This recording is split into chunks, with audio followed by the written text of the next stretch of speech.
Let's take a look at a lab problem from section 11.10. This is number 1. They want us to find the Maclaurin series for f of x using the definition and assume that f has a power series expansion. We don't need to show that Rn goes to 0. And then they want us to find the radius of convergence. So our function is going to be 2 times 1 minus x raised to the negative 2 power. Alright, so the Maclaurin series tells us that we need to find the original function, the first derivative, second derivative, third derivative, fourth derivative, etc. And then we're going to put 0 into all those functions, and then we're going to put it into this formula. So we have a derivative. So there's a 2 out here and there's a negative 2 power, so using the power rule we're going to get negative 4, and then we have x minus, or 1 minus x raised to the, we need to subtract 1 from this power, so that gives a minus 3. Okay, and now the second derivative, this is our power that goes down, being multiplied with 4. Negative 4 times negative 3 is positive 12. 1 minus x to the negative 4th power. And then 12 times negative 4 is negative 48. Subtract 1 more. And then 5 times 48. So that's 4. That's 20. 240 positive, and then negative 6. I hope I did my multiplication correctly.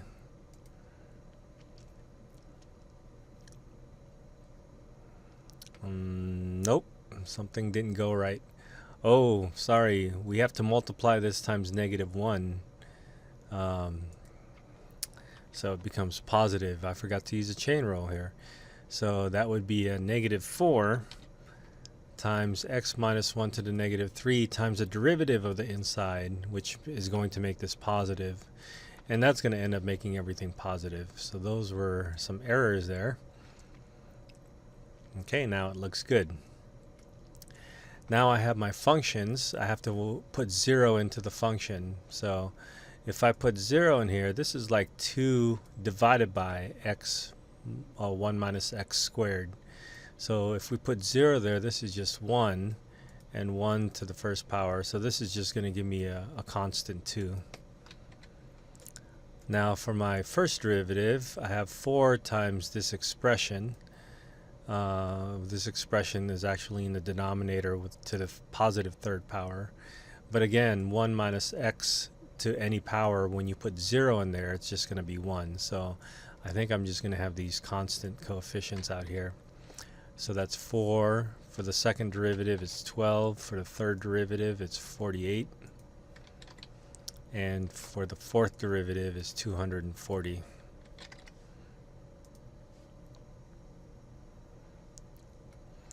Okay, so those are going to be my coefficients. That's f of 0, f prime of 0, and then I have to multiply it times x, and then f double prime and divide by 2, etc. So so the first term in the Maclaurin series is f of 0, so that's 2. The next term is f prime of 0, which is 4 times x. The next term is 12. This is the squared term now. It's going to be 12 divided by 2 factorial. So 12 divided by 2, 2 factorial is 2. So 12 divided by 2 is 6. The next one is 48. F triple prime is 48 divided by 3 factorial. That's 3 times 2 times 1, so that's 6. 48 divided by 6. And 48 divided by 6 is 8. And then the next term is f prime, the fourth derivative evaluated 0, which is 240 divided by 4 factorial. So that's 4 times 3, which is 12, times 2, which is 24, times 1. So that's 24. So 240 divided by 24 looks like it's just going to be 10. And that should be my Maclaurin series. So now, let's see if we can find a general formula. We have a 2, 4, 6, 8, 10. So this looks like it's just climbing by 2s. We have a constant that's climbing by 2s. So when n is equal to 0, it's going to be 2. When n is equal to 1, it's going to be 4. So maybe this is going to be 2 plus 2. And when n is equal to 3, it's going to be 6. So maybe it's when n is equal to 3, it's going to be 6. I'm sorry, when n is equal to 0, it's 2. When n is equal to 1, it's 4. When n is equal to 2, so this is going to be 2n plus 2. So that's the constant part.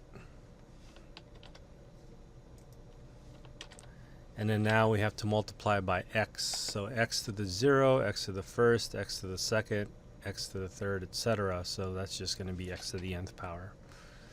Oops, let's make it as power. And let's see. So that may have been a little bit tricky. What you could actually do is make a little table for yourself and see if you can find the pattern that way. All right, ratio test. We want to find the radius of convergence. The ratio test is usually the best thing to do.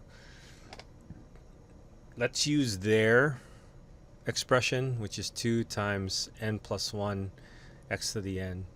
So we have 2 times n plus 1 x to the n plus 1, and then I have 2 times n plus 1, and then x to the n. So that's going to be the ratio test that we're going to take. We're going to cancel things out. We're going to take the x out. So there's going to be n x's in the bottom, and then n plus 1 x's in the top. So that's going to cancel. I have the 2 and the 2, and then I have an n plus 1 divided by, or n plus 2 divided by n plus 1. And so the limit of this is equal to 1. And that's going to end up being, the reciprocal of this will end up being my radius of convergence. So the radius of convergence is the reciprocal of this, which is 1. 1 over 1 is 1. And then that's it. So that's your radius of convergence. Now, this function, this particular function, is something that I was able to graph. I found this on the Desmos site, and I'll share it in the on one of the pages. Anyways, I typed in my function, and then the a values here describes the first the 0th derivative, which is just a constant. So here has a value of 2, and then the first derivative here, or the Maclaurin series up to the first term, the linear term, is actually the tangent line. I don't know if you noticed that, but this is like the y1, and this is a slope times the x. So this is like a point slope formula, and you have the tangent line. Now what's interesting is that when in the second power, we're looking at a parabola. This is a tangent parabola. The parabola has a vertex down here, but it's tangent to the curve somewhere else. And what that's saying is that if we zoom in, let's see if we can zoom in this point. If we zoom in, then we're looking at the parabola looking and mimicking the actual graph. So that's something interesting to see. But this is a parabola. The red graph is a parabola. If we go one more, we have a cubic function. It gets even closer. And if you notice, the 4th degree and the 5th degree polynomial looks like this. The radius of convergence is 1. And so what happens is that if we zoom out, we have a discontinuity at 1 over here. And what's interesting is that your graph is gonna, your polynomials, your Maclaurin polynomials are gonna approach the graph up to x is equal to +1. Now, even though it's continuous on the left side, it's only going to go as far as -1. And so your approximations are going to be within a radius of convergence here. So that's why it's called the radius of convergence, because it goes to one side and takes a look at where the break happens. In this case, it breaks off at 1. And so it's going to go 1 unit to the left as well. All right, so some more interesting facts and ideas about the Maclaurin and Taylor series. Okay, I hope that helps.